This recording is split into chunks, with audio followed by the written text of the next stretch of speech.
bank.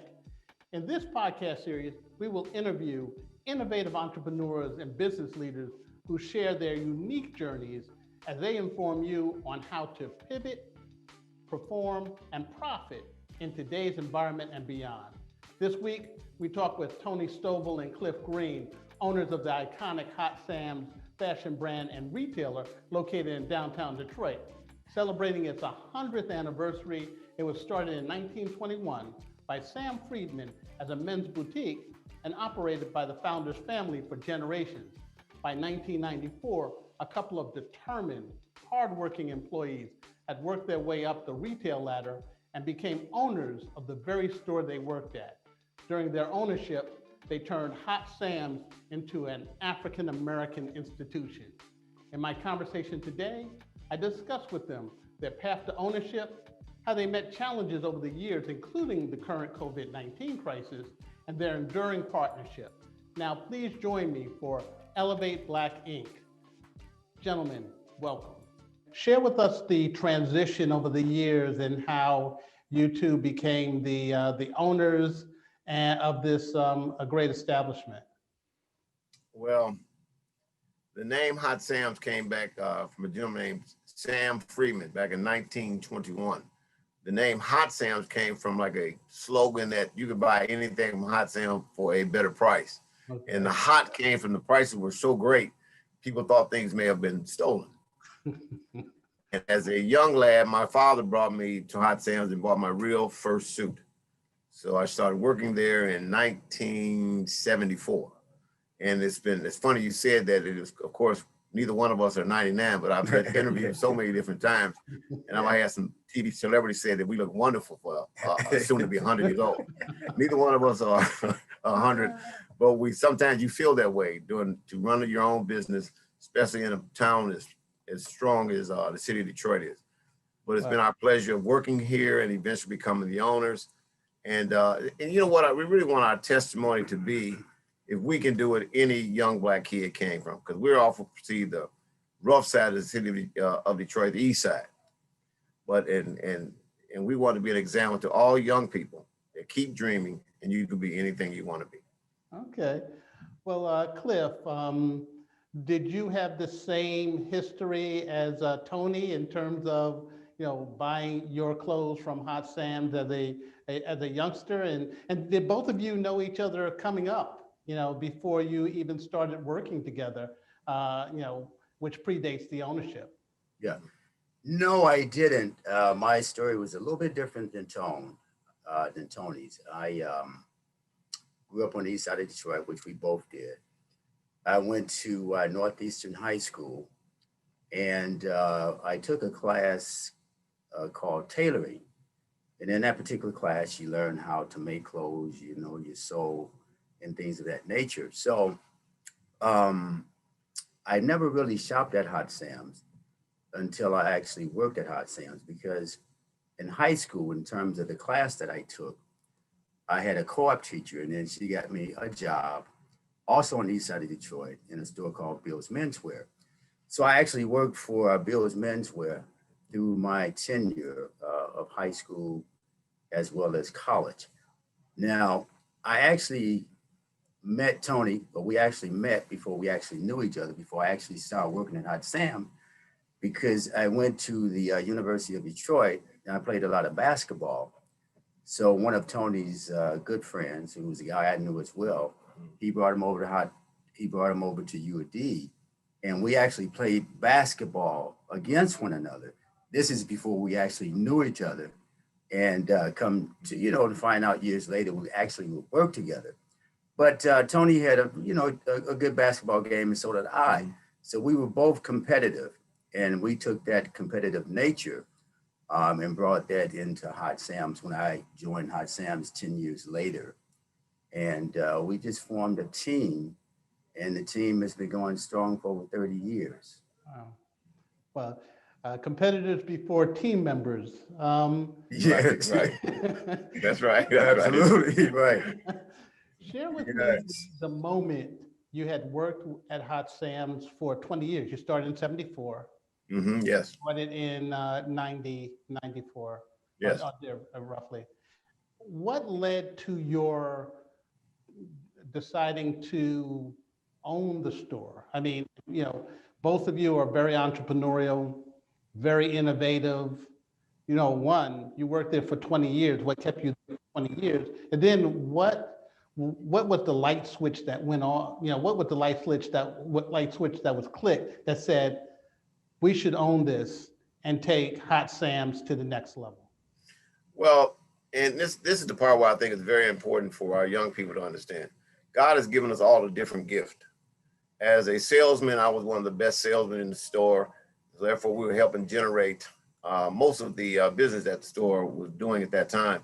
And then when Mr. Green came on, he became the best salesman, and he had so much experience working at Hudson. They had a degree from UAD. So you put the two together, and we felt that it was time for us to run everything, because they start treating our customers, who are Black people, to us somewhat unfair. And I've always been somewhat outspoken, and I shared with them the things I thought they were not doing correctly with some of the Black customers, and that I was really ready to leave. So in getting ready to leave, I had to think about how I would be successful, and I couldn't imagine being successful without telling Mr. Green, I need a partner in this, man. You ready to go too? So sometimes you have to come together to make things work. And one of our models that I think are key to our success, that we decided that nothing will come in between him and I, but him and I. You don't often see two Black males work together as partners as long as we have, and to be, to some, very successful. And I want you to know our success is not based on sales. Our success is based on reaching back to our community we do career days, we do fashion shows, we reach out to the needy. I mean, we did fundraisers for the UNCF, for the NAACP, any organization that we can inspire others, and we share our story that you too can be successful and continue to keep dreaming. But the key to what I feel part of what we were doing is, I had to have a partner that I thought, one, brought something a gift that I didn't have, because we have different personalities. So when you put the two together, I think there was a chemistry that really made it work. What do you think, Cliff? Yeah, I feel the same way. Like I said before, or maybe I didn't say, I went to the University of Detroit. So I had a degree in business with a minor in human resource. So I worked for J.L. Hudson Company for 6 years. I was a buyer for 2 years, department manager for 2 years, and the assistant personnel manager for 2 years. So I've had a wealth of retail experience. Matter of fact, I started in retail in 1967 as a 10th grader in high school. So when the opportunity came about, the Freedmans actually offered Mr. Stovall an opportunity to buy the business, and he approached me. And, I said it was a good idea, because we were the business anyway. We were 99% of the business of Hot Sam's. And the customers were our customers. So, we had no fear. And like I said, because I had a lot of retail experience and exposure at Hudson's, I was well prepared. But even when you own your own business, there's other factors that are there that you don't have actually when you're working for someone else. For an example, you now have, you got taxes. My responsibility has more been, I'm more the operation guy. Okay, with Tony's responsibility has, for the most part, he's more the marketing guy. Okay, so he always say, man, I bring him in and you take care of him, which is basically what we do. So is that the strength of the partnership? You said 30 years. That is a long time. That is a testament to, how you've operated together, how you've dealt with different viewpoints on issues dealing with business. Sure. You decided early on that you were going to have distinct roles, so that, even in a partnership, each partner has to own a certain part of their responsibilities or their function, and then come together as a dynamic whole. Is that a testament to how you developed the partnership early on? Well, yes, it is, because as I said before, Tony's strength is marketing and mine is more operation. And because, like I said, working at Hudson's for 6 years, I had a lot of experience. Okay, so I brought into the partnership that end of the experience, where Tony, Mr. Stovall, he's more the socialite. He goes to many events. and therefore I don't have to go, which is good for me. Okay, I don't have a problem with that. I don't mind staying home and taking care of business. Okay, but you know, Tony often says, you know, our partnership is like a marriage. I mean, because we're more here with each other than with our wives. Right. And yes, we do have disagreements from time to time. Okay, but they're never such that we wanted to end our partnership. Okay, because we feel that we have been a beacon of light in our communities, you know, for the young people and just for African Americans as a whole. It's not often, as he said, that you have two African Americans or two Black men that can work together in a business for over 30 years without a fallout, you know. Like I said, we're two different people, but yet still we come together for a common good, and that's to continue to grow the business, okay? Because our goal is to ultimately leave the business to our children. You know, that's what we would like to do. So a lot of times we sacrifice to make sure that we're able to put our kids or our children in that position where they can continue the legacy that we started years ago. Well, starting the business and making that transition, what were some of the challenges that you dealt with? And obviously we're going to get to the current challenge, but just in terms of developing the company, what were the muscles that you developed in dealing with the challenges early on as owners? Well, you know, one of the things that you find out in any business, there's gonna be ups and downs, right? So when we first took over the business, we were doing numbers that were record breaking, that more than the store had ever did before. But then you had the recession come in, and then you start losing your customer base and everything of that nature. So therefore, I thought, because there are a lot of laws and stuff and decisions being made, so I'm a part of quite a few boards. So if you're at the table when they're making decisions, I think that helps you engage in the business aspect. And one of the things I've shared with Cliff, I believe I can get them in, but I need you to keep them in, because I can be a little strong at times. But Mr. Green's temperament is a little different than mine. So, and that's what really make us work, because I'm very assertive on what I believe in, and I can talk to them. We'll talk to anybody. I mean, like right now, if anyone runs for any political office from the state of Michigan, they want to come down to Hot Sam's to see what we feel, because we have a good pulse of the people, and therefore our relationships are long. And we're working on what, third and fourth generation. We have grandfathers bringing in their children and their great grandchildren to buy their first suit. So marketing is very, very important, but also what you find out in trials and tribulations is way more than marketing, because you have those taxes, you have those bills, you have all of those things, operating costs that you didn't know of when you were a salesman. You know, when you're a salesman, you know, you sold, you got your commission, and you went home. Okay, when you own the place, you go home, but you still got some of those issues that you got to deal with. So we're blessed. Pay the cost to be the boss, right? Yeah, yeah, right. And I want people to know this. I think we make it look like it's easy. It really is not easy, but it is a lot of commitment. I really think the sports part that we talked about in the beginning of this interview, the competitive nature that both of us have, losing is not an option. Losing is not an option. And I think the Black people need to understand how great we are as a people. And if we can work together, and that's what we really want to be, our story to be, if there's any kind of story to tell about Hot Sam's, how we took over a business and we survived through a pandemic and everything else that the world has brought in front of you, that we can stick together. Well, let's talk about the pandemic. You said losing is not an option, and due to the pandemic and due to no fault of your own or any business for that matter, Hot Sam's had to shut its doors for the first time, and that was by government order. How did that feel? How did being in this pandemic, how did you deal with that? How did you inspire the troops? And how did you turn things around? It was the first time in the history of the store, 99-year-old business, that the doors were shut. And when that happened, me and Cliff both called each other and we talked for a while. And I don't think we ever panicked, but we did have to change our focus on what we could do to keep our doors open. What do you think? Yeah, I think so too. Matter of fact, when we were told to close down, I thought it was a good idea initially because it gave me an opportunity to stay home and spend some time with the family and do some of the things around the house that maybe I haven't done in 20 years. So the honey-do list was long, of course. But after a couple months, I'm ready to go back to work, okay? But even during the pandemic, we had the Hot Sam's phone number transferred to my phone, Ms. Stovall's phone.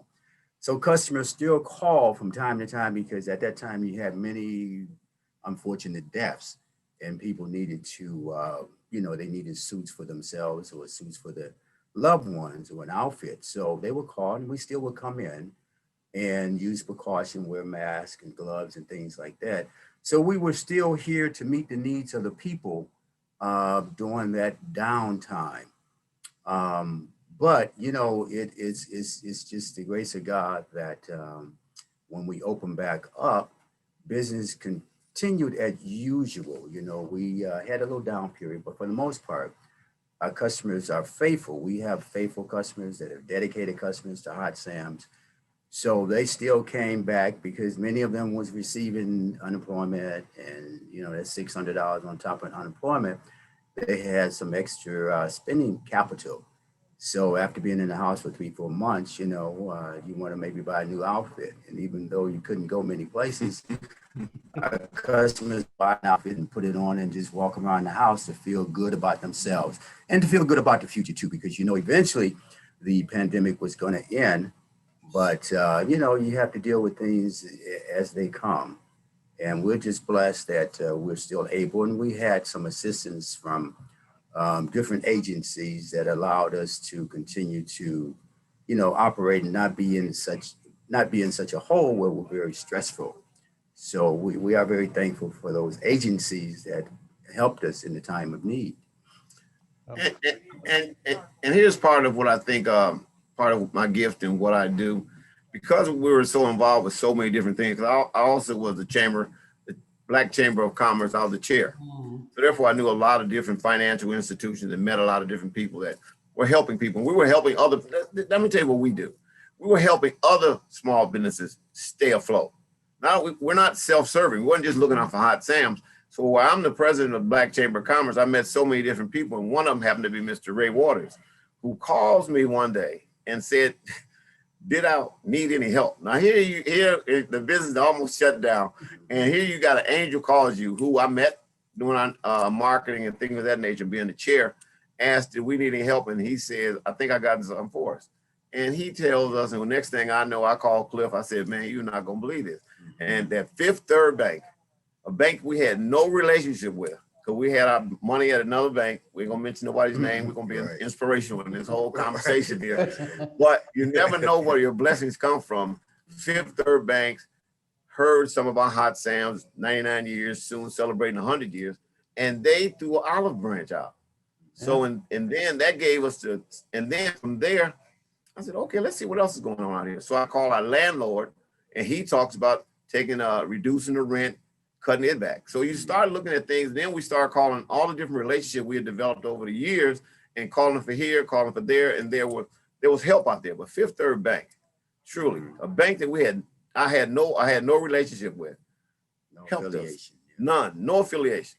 And there were many other financial institutions that we, over the years, me and Mr. Green have manifested these relationships. But Fifth Third came out, and really, they were the boost that we needed at that particular time. Yeah. So talk about that pivot from what I had read and from the past, that Fifth Third helped you make the pivot to e-commerce. Up to that point, most of it was walk-in trade, if you will, and outreach as you usually would as a retailer.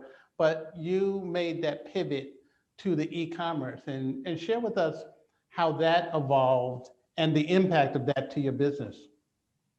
Just for a second, I want to share this too.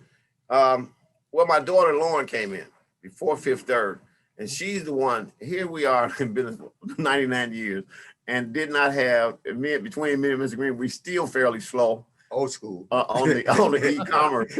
But my daughter came in and she started putting us online and doing this, and that's how the relationship with Fifth Third manifested and got even larger. And as you know, the fastest growing businesses in the world are online businesses, and we had no presence. So we're looking at now just growing it to another dimension now on an online business as well as a walk-in business. So didn't mean to talk too much, but No, that's good. Yeah. I mean, Lauren was actually the catalyst that, and sometimes the youth, that's the next generation. And, you really, sometimes we kind of shine them a little bit, but we really need their vision, because they have a vision that we don't have. I'm not computer literate. My kids are, Tony's children are, so we actually need them because they are the future. So Lauren has come in and she's been a legacy preserver, and she has really reached out to the community again, like her dad. They're both in marketing, so they do that very well. And she has, connected us with certain organizations that have allowed us to enter. And like I said, we're basically in the process now of going online with merchandise, so that we also have a brick and mortar store, but yet still we have an online presence as well. So that's where we are now. So we're very thankful, as Mr. Stovall said, to Fifth Third Bank, who really was very generous in terms of opening up their purse to help us to reach 100 years and beyond. Well, this is what makes your story unique, is that, you started off with the founding Freedman multi-generational company, a few generations before you acquired it. And now once again, it has continued to be a multi-generational company, under new owners. What was that your vision in the beginning? How did that evolve? How did you decide that this was a company that you wanted to bring in your progeny and eventually your grandchildren to keep the business growing and flourishing? well, you know what, we actually can learn from some of our other nationalities that have run their own business. Growing up, I used to see other people have their kids running through the store and things of that nature. And during the years we've owned it, all of our kids have came in one way out. I have 3 daughters, and Cliff has sons and daughters. They've all worked at the store every now and then, but for some reason it clicked with Lauren. My other 2 daughters, they were in, but they didn't feel like. And Lauren, by her graduating from FAM, Florida A&M, in marketing and journalism, it kind of fit. And believe me, she didn't really think she would be here, and I didn't either. But sometimes some things are just meant to be, and now it just fits that she will come in and help us grow the store to the next level. I mean, you got to remember this: to keep your business afloat. One thing I think happens to a lot of businesses that don't succeed, we get caught up in doing things the same way over and over and over. So when you bring in a fresh young person with new ideas, it's actually refreshing. And I really think we should really give kudos to our younger generation, listen to them a little more than what we do now, because we would like to be the bridge for the younger generation and use our wisdom to help them so we can all get to grow in a prosperous way together. Well, as part of this interview, and Cliff, you seem like you wanted to say something. I don't want to cut you off. No, I echoed what Mr. Stovall said, and then too to say that initially the goal was to make sure that we could service our debt, because initially when we got a loan from Michigan National Bank, it was a 10-year loan, and it was for a sizable amount of dollars, So our goal was to service the debt, to be able to pay our bills and operate in good faith. And just thank God that we were able to pay a 10-year loan off in 8 years. Okay. We initially took on a lot of debt because this store was unionized as well. So we had 8 unionized employees, and we took on that responsibility, which we really didn't have to. And if I had hindsight, I probably wouldn't have, if I know what I know now, because they had a sizable income and sizable benefit packages, and taking on that responsibility, as well as taking on the debt of paying off a business, okay, was more than a notion. So, we had some taxing times, but gratefully, we had business. We went out and market the community. We had a lot of support from the communities, people were so happy that two brothers that grew up in the city of Detroit that worked for Hot Sam's was able to buy the business in 1994. So we had calls from all over the country, California, New York, Florida, Georgia, Mississippi. People called that saw the initial interview that Tony and I did. And they were just so happy that we were able to purchase the business. So we had a lot of support.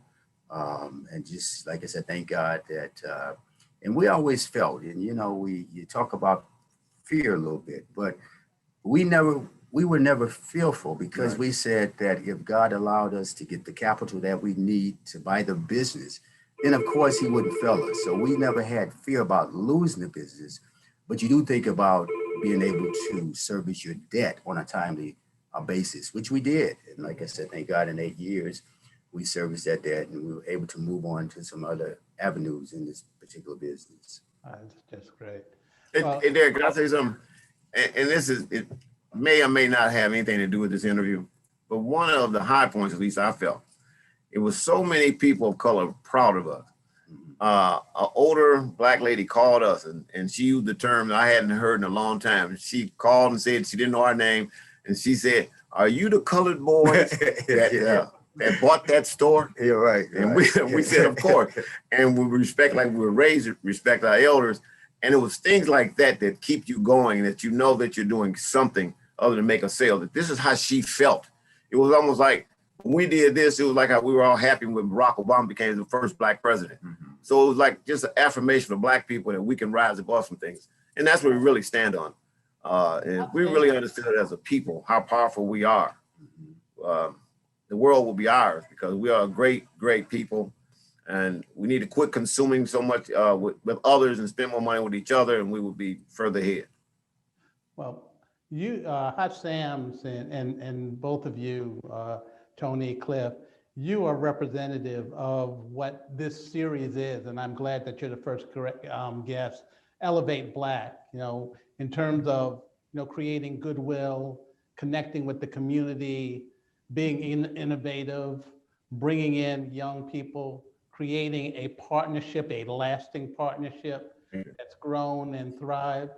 So as we're wrapping up, and you've shared a lot of pearls and a lot of great advice, give us two more gems from each one of you on what African-American businesses should do going forward as we start to go past this COVID crisis into a post-COVID world. What advice do you have for young African-American entrepreneurs in terms of persevering and growing their enterprises? Well, we also do a lot of career days and we speak to young people all the time. And one of the things that I've often told them as I tell our story from 74 to 94, working for a place and then buying the place, is hard work, hard work, hard work, and more hard work. It's not easy. This is not cut out for everybody. I also read a study where it says entrepreneurs are wired differently because we think differently. We believe that we can do whatever we want to do. So, and for our kids to keep dreaming, and all those people telling you what you can't do, keep dreaming because you can do it. But it's not going to be easy, but it's hard work, hard work, hard work, and commitment. You can do what you want to do. That's true. Cliff?